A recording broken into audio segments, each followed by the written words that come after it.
Bonjour à vous. Aujourd'hui, je vais vous parler de deux choses. La première, c'est la conjonction de Jupiter et Mars à Pluton dans le signe du Capricorne. Et l'autre, c'est l'entrée de Saturne dans le signe du Verseau, parce que Saturne va quitter le Capricorne le 22 mars 2020, donc juste au début du printemps. Il va séjourner pendant quelque temps dans le signe du Verseau, il y va en éclaireur avant de revenir dans le signe du Capricorne. Évidemment, le fait que Saturne quitte le signe du Capricorne, qui est son signe, qui lui appartient, fait que ce qu'il représente par rapport aux autres planètes qui se trouvent dans le signe va induire un changement. À savoir que Saturne est représenté comme un frein, un obstacle, une structure. Et là, comme il s'éloigne de cette conjonction de Jupiter, Pluton et Mars, pour entrer dans le signe du Verseau, il n'est plus là en tant que frein. Donc ça signifie que tout ce que représentent Jupiter, Pluton et Mars ont le champ libre, en définitive, pour prendre de l'ampleur. Et d'ailleurs, c'est un des mots-clés de Jupiter, prendre de l'ampleur. Maintenant, j'aimerais qu'il soit bien clair que l'astrologie se lie à plusieurs niveaux. Quand on reçoit quelqu'un en consultation, il est nécessaire déjà de voir la personne. C'est pour ça que je ne recommande pas de demander son thème astrologique sans rencontrer un astrologue. Vous savez, ces thèmes qu'on trouve, où on vous propose votre thème en ligne. Déjà, c'est fait par des ordinateurs, il n'y a pas une personne qui est derrière et qui va faire l'étude du thème. Et pourquoi est-ce qu'il faut rencontrer la personne? Eh bien, c'est savoir où elle en est par rapport à elle-même, puisque en fonction du thème, ce qui n'est pas indiqué dans un thème, c'est le libre arbitre. Donc c'est important de rencontrer la personne pour voir jusqu'à quel point elle a utilisé son libre arbitre. Est-ce qu'elle est encore dans certains schémas qui sont représentés par des positions planétaires, ou est-ce qu'elle est sortie de ces schémas? Est-ce qu'elle est entrée dans l'aspect créateur d'elle-même? C'est vraiment indispensable que la personne soit présente afin qu'on donne une interprétation du thème qui corresponde à ce que vit la personne dans le ici et maintenant. Du point de vue de l'astrologie mondiale, on peut d'une certaine manière considérer que on peut lire aussi à plusieurs niveaux des événements possibles qui arrivent dans le monde. Maintenant, un même événement peut être vécu de manière négative ou positive en fonction de où on en est nous-mêmes par rapport à ce qui se produit. Il faut savoir que si on a une attitude positive, et normalement on devrait avoir cette attitude positive, même si on vit dans un monde limité, on reçoit certaines éducations qui nous inciteraient plus facilement à voir le découragement. Tout événement en lui porte le germe d'une mutation positive. C'est-à-dire tout obstacle ou tout événement qu'on juge comme négatif a toujours un aspect positif. Et c'est en ce sens que je pratique l'astrologie, sachant que les obstacles, les défis qu'on a sur notre route sont toujours des opportunités pour grandir, pour aller vers un mieux. Ceci étant posé, on va pouvoir se pencher sur cette conjonction de Jupiter, Pluton et Mars en Capricorne. Pour l'instant, Saturne se trouve encore avec ses trois planètes, et comme Saturne représente la structure, mais également l'organisation, l'État, le pouvoir étatique, il maintient encore une certaine cohérence, et ce qui est représenté par Pluton notamment, donc Pluton c'est une demande d'aller voir en soi, de transformer tout ce qui n'est plus valable, tout ce qui doit être jeté à la poubelle, tout ce qui doit être transformé. Pluton, c'est la planète maîtresse du signe du Scorpion, et en tant que maître du signe du Scorpion, il représente la pourriture, l'humus. La pourriture, c'est de l'humus, et pour pouvoir cultiver, on a besoin de cet humus. On a besoin d'avoir du purin, on a besoin de l'humus pour pouvoir permettre à ce que des graines, des légumes puissent pousser.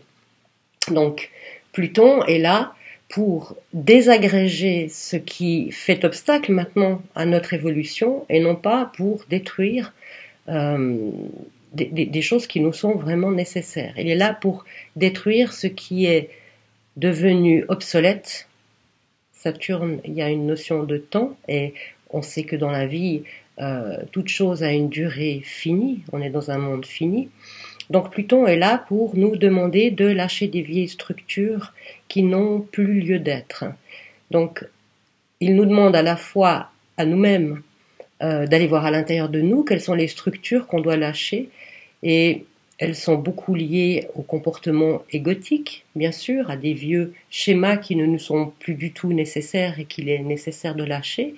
Maintenant, chacun doit voir individuellement par rapport à lui en quoi cette position de Pluton, cette demande de remettre à plat notre personnalité, là où est-ce qu'il y a un travail à faire par rapport à Pluton. Sur le plan collectif, oui, Pluton représente effectivement les virus, les maladies, mais spécialement les maladies virales. Je n'en ai pas parlé dans une de mes dernières newsletters, mais la conjonction qui a eu lieu avant que Jupiter et Mars arrivent en Capricorne, la conjonction de Saturne et Pluton dans le signe du Capricorne, représente à la fois la Chine, parce que la Chine est marquée par le cycle de Saturne et Pluton, mais c'est aussi le karma du matérialisme. Et si l'on réfléchit bien, le fait d'avoir mis en quarantaine une partie de la Chine, mais maintenant c'est en train de s'étendre à d'autres pays d'Asie et évidemment ici aussi en Europe, enfin dans le monde entier, on s'est rendu compte très rapidement que cette manière de produire en Chine, à partir du moment où ce pays-là et les pays limitrophes à l'heure actuelle ne peuvent plus, parce qu'ils sont à l'arrêt, pour des raisons économiques, pour des raisons de pandémie, parce que les gens sont en quarantaine chez eux, eh bien, le système économique en pâtit. Le comble, c'est quand même de savoir qu'effectivement, la plupart des masques qui doivent être utilisés dans les hôpitaux étaient produits en Chine et que, eh bien, il n'y a plus de production, puisque une bonne partie de la Chine est à l'arrêt, mais également des iPhones, des pièces automobiles, si c'est pas les automobiles carrément, enfin, etc. Je vais pas vous faire tout un topo par rapport à ça. Il s'agit pas de paniquer du tout par rapport à ça, il s'agit juste de voir que qu'est-ce que nous demande Pluton. Pluton nous dit, je viens de dire, c'était le karma du matérialisme, il nous dit sur quoi est-ce qu'on a construit finalement nos sociétés avec cette hyper-consommation, avec cette notion de toujours plus, de toujours plus grand, de croissance infinie, alors qu'on est dans un monde limité. Non, la croissance n'est pas infinie. Pluton ici, il vient donner un coup de frein. Alors, bien sûr, ça peut engendrer une grosse crise économique du fait de ce virus, de cette épidémie de coronavirus, parce que c'est pas tant qu'il soit extrêmement mortel, mais il est extrêmement virulent et extrêmement transmissible également. Donc en fait, ça risque de mettre à l'arrêt déjà une bonne partie de la Chine, mais peut-être, on n'en sait rien, l'économie mondiale. Donc ça va nous inciter, nous obliger à nous poser des questions par rapport à cette notion de croissance, de consommation, de surconsommation, et peut-être à revenir à quelque chose de plus local et finalement de plus humain, une dimension humaine. Je ne vais pas parler ici de tout l'aspect financier parce que c'est pas le lieu, mais juste de se poser cette question. Alors oui, l'épidémie est partie de Chine. J'ai dit que la Chine était sous le cycle de Saturne-Pluton. Et finalement, la Chine ne nous renvoie qu'en miroir grossissant les excès du matérialisme, les excès de l'industrialisation, puisque la Chine est un pays qui est extrêmement pollué, où le travail des enfants, hélas, est encore d'actualité, et finalement, la Chine en tant qu'usine du monde. Donc il y a toute une remise en question. C'est parti de Chine, certes, parce qu'il y a cette notion que la Chine appartient au cycle Saturne-Pluton, mais en fait ce que la Chine renvoie au monde entier, c'est le karma de notre matérialisme, de l'exploitation, de l'irrespect de l'être humain et de la production et de l'argent avant tout. là, on est obligé d'aller dans la décroissance, qu'on le veuille ou non, parce qu'il y a apparemment un coup de frein qui nous est donné. Ça, c'est pour la conjonction de Saturne à Pluton. Maintenant, Jupiter, qui arrive à la conjonction de Pluton et qui est accompagné de Mars, Jupiter représente quelque chose qui s'expanse. Autant Saturne est une planète qui restreint, qui limite, ce qui a impliqué d'ailleurs la fermeture des frontières en Chine, et il commence à y avoir pas mal d'endroits où on demande aux gens de rester en quarantaine, ça c'est du vocabulaire de Saturne. Jupiter, lui, il a tendance à vouloir tout ouvrir, à vouloir tout expanser. Et bien sûr, en conjonction avec Pluton, ça peut avoir cette notion on y assiste déjà maintenant, je veux dire, c'est pas nouveau qu'effectivement cette épidémie est en train de se répandre partout dans le monde. Maintenant, il n'y a pas à paniquer par rapport à ça, c'est la dernière chose à faire. Et c'est juste de voir que Jupiter représente aussi le guide ou la guidance. Et je parle pas là de guide extérieur, parce qu'il peut y avoir des gens qui tout d'un coup vont se présenter en disant qu'ils ont des solutions. Mais en fait, Jupiter nous incite à aller voir en nous notre propre guidance intérieure. Quoi qu'il arrive, écouter notre cœur et ne pas céder, plutôt ne pas remettre notre autorité personnelle à qui que ce soit. Rester maître en notre demeure. Jupiter a vraiment cette notion-là. Et comme il arrive à la conjonction de Pluton, il nous demande à nous individuellement d'aller voir en nous ce qui est encore à transformer en profitant de ce qu'on va lâcher, qui va devenir une forme d'humus sur lequel on va pouvoir s'élever et grandir nous-mêmes. C'est important d'avoir une idée claire de là où on veut aller, quelles que soient les circonstances extérieures. Les circonstances, elles sont ce qu'elles sont. Ça ne change rien à la personne qu'on est. Bien sûr, en effet miroir, ça nous incite à nous poser des questions, mais en définitive, l'être que nous sommes, l'être intérieur que nous sommes, est à chaque instant libre. Donc c'est important de se demander où est-ce qu'on veut aller. Jupiter, c'est la planète maîtresse du Sagittaire. Le Sagittaire est représenté par un centaure qui tire à l'arc. Et il y a une notion de concentration, et notamment de concentration sur un but. Quels sont les buts que nous voulons atteindre? Et quels moyens on va se donner pour atteindre ces buts? Jupiter à la conjonction de Pluton, c'est l'évocation de notre propre force intérieure, de notre capacité à nous tenir debout dans les circonstances, même s'il y a la tempête, d'être capable de rester bien aligné en soi, en s'appuyant sur cette fameuse force intérieure. Et comme Mars arrive à la conjonction de Jupiter et Pluton, Mars c'est l'action. Mars nous demande d'agir en fonction du but qu'on veut atteindre. Je disais juste avant que Pluton-Saturne est en train de mettre en bas notre conception de notre société hyper matérialiste. C'est un réveil nécessaire pour arriver à aller dans un sens plus humain, plus fraternel également. Et si on veut aller dans cette direction-là, alors les planètes se mettent à notre service pour nous permettre de franchir le cap. Mars va nous permettre d'agir avec notre cœur. Idéalement, c'est ça qu'il nous demande. Ça, c'est au positif. Au négatif, ça peut être le renforcement de l'ego chez certaines personnes, avec des comportements aberrants, des peurs, de la violence éventuellement, parce que les gens paniquent. Non, c'est important de rester vraiment aligné. La ressource, elle est là, on l'a en nous. Et si on est aligné, on va traverser ça, quel que soit le chaos, les événements ou les tempêtes extérieures, en restant parfaitement en paix en nous-mêmes, en rayonnant notre qualité d'être. Je disais avant que Saturne va rentrer dans le signe du Verseau à partir du 22 mars. Saturne qui rentre en Verseau, j'ai dit avant que c'était un éclaireur, c'est-à-dire qu'il va un petit peu tâter le terrain. Le signe du Verseau, c'est vraiment le signe de la fraternité, le signe de la vie communautaire, sociale, Beaucoup de monde parle de l'ère du Verseau, mais il y a vraiment cette notion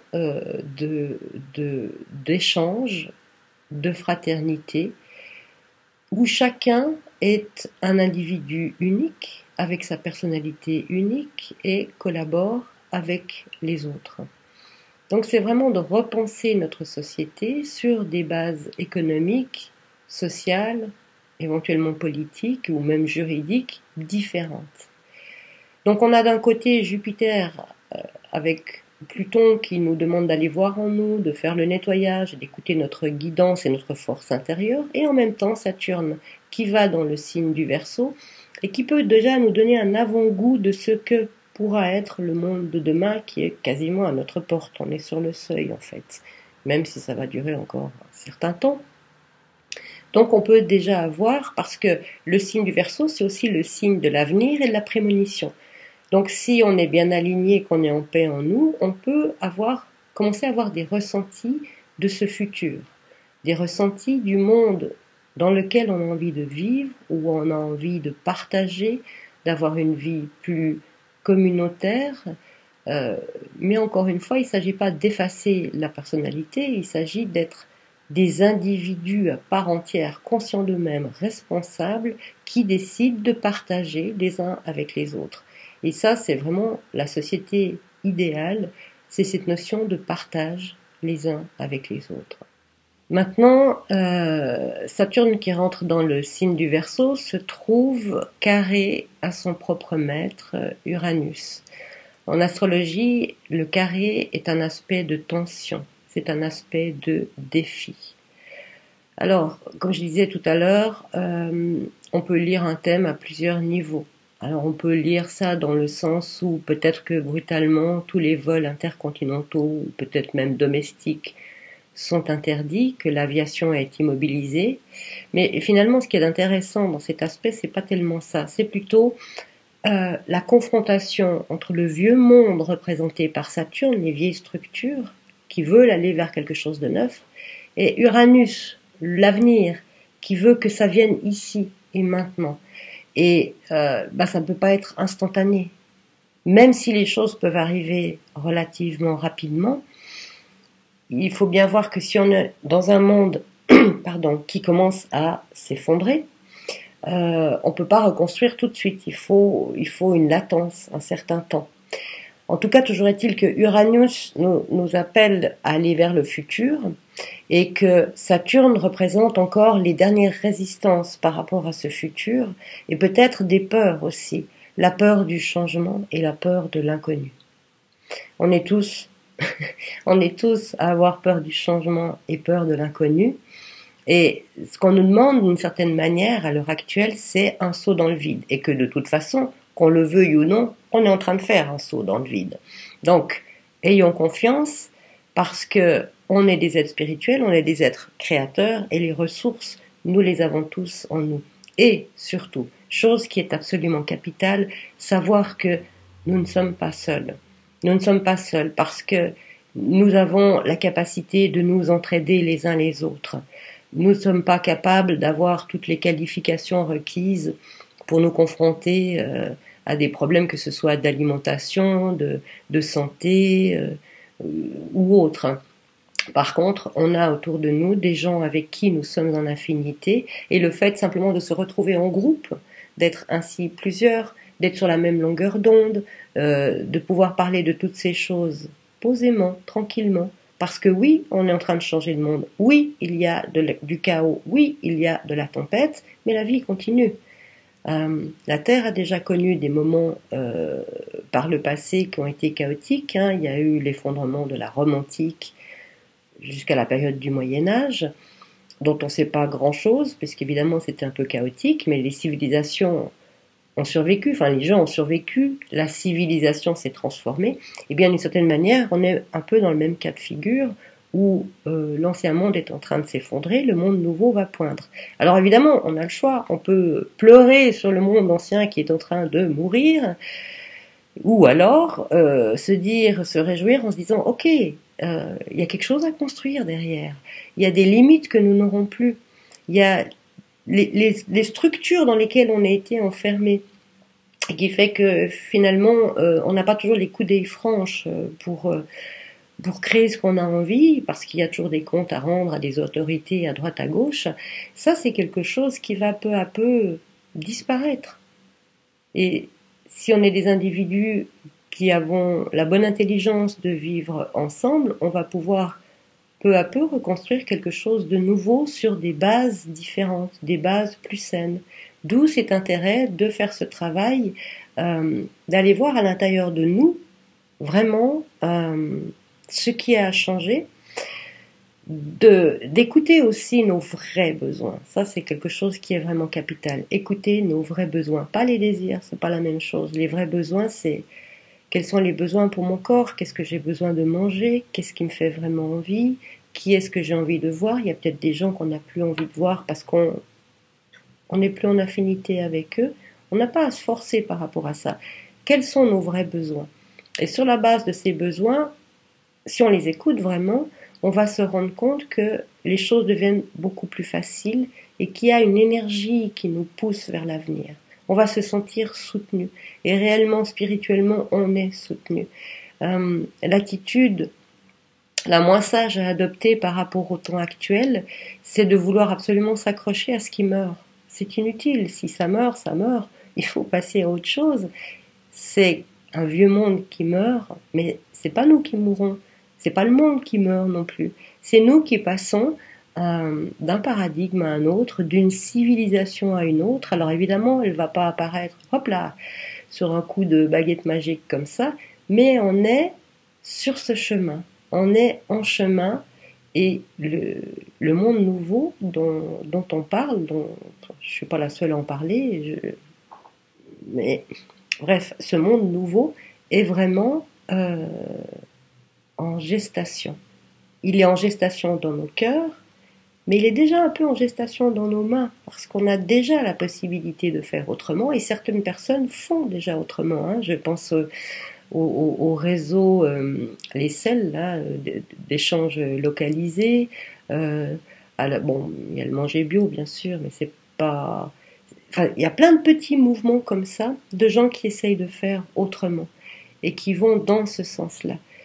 Encore une fois, c'est important de le faire avec un état d'esprit ouvert, parce qu'on peut ressentir que là, comme on fait, c'est juste, et vouloir l'imposer aux autres. Attention, ça c'est le mauvais côté de Jupiter-Pluton. Hein. Jupiter-Pluton négatif, c'est l'inquisition. Non, on n'a pas à dire aux autres ce qu'ils ont à faire, parce que ce qu'on ressent juste pour soi n'est pas forcément juste pour l'autre. Et on n'a pas à juger le comportement de l'autre. On a à se concentrer sur ce qui est constructif. Et tout ce qui n'est pas constructif, tout ce qui est limitant, tout ce qu'on ne comprend pas chez l'autre, on ne s'associe pas à l'autre. On s'associe avec les gens qui ont le même ressenti, la même envie de construire. Et ça ne veut pas dire que parce qu'on ne s'associe pas à l'autre qui n'a pas envie de construire de notre manière, ce que fait l'autre est inutile. C'est plutôt comme s'il allait naître des petites communautés un peu partout qui ensuite pourront interagir les unes avec les autres. Mais dans un premier temps, il faut que ces petites communautés puissent agir librement avec l'idéal qu'elles portent dans leur cœur. Et ça c'est vraiment une des conditions pour la naissance de ce monde nouveau, mais c'est en train de se mettre en place. C'est quelque chose qui est déjà là, présent. C'est quelque chose que j'expérimente. Dans mes propres relations, certaines personnes ont disparu de mes relations, d'autres sont apparues, et c'est presque magique. C'est des gens avec qui on est sur la même longueur d'onde, il n'y a pas besoin d'expliquer les choses, ça va tout seul. Et voilà, on se comprend, on n'a plus qu'à se retrousser les manches et on va pouvoir agir ensemble, ponctuellement ou de manière générale, pas seulement ponctuellement, parce qu'on le ressent comme ça. Mais encore une fois, ça vient du cœur, c'est quelque chose à suivre, la voix de notre âme, la voix de notre cœur. C'est vraiment le message de Jupiter dans le signe du Capricorne, à la fin du signe du Capricorne, agir avec notre cœur, ressentir notre force intérieure et agir, Mars, agir avec notre cœur pour être en cohérence avec ce qu'on veut pour l'avenir. Et Saturne nous donne cette image de l'avenir Et si Saturne semble encore résister à ce monde nouveau qui ne va pas arriver du jour au lendemain, ayons la patience de construire déjà à l'intérieur de nous la conception de ce monde nouveau. Construisons déjà en nous ce que nous avons envie de réaliser dans ce monde nouveau. Comment est-ce qu'on le voit? Qu'est-ce qu'on veut apporter? Quelles sont les qualités que nous possédons qui sont uniques, individuelles et que nous pouvons partager avec les autres? C'est ça aussi ce défi du carré entre Saturne et Uranus. C'est pas des catastrophes, il y en aura peut-être, mais quand on est un peu éveillé, qu'on réfléchit, c'est juste, ok, il y a un défi vis-à-vis du futur, je sais pas ce que c'est que ce monde du futur, mais voilà, moi, idéalement, si j'écoute mon cœur, dans quel type de société j'aimerais vivre et qu'est-ce que je veux apporter qui soit complètement personnel, complètement unique, qui m'appartienne, c'est un talent que j'ai, des talents que j'ai et que j'ai envie de partager avec les autres. Parce que c'est vraiment dans le partage qu'on va voyager au mieux à travers cette période et on sera tout heureux ensuite de construire ensemble ce monde nouveau parce qu'il est là à notre porte, parce que 2020, c'est le seuil de ce monde nouveau. Voilà. Portez-vous bien et à bientôt pour une prochaine vidéo.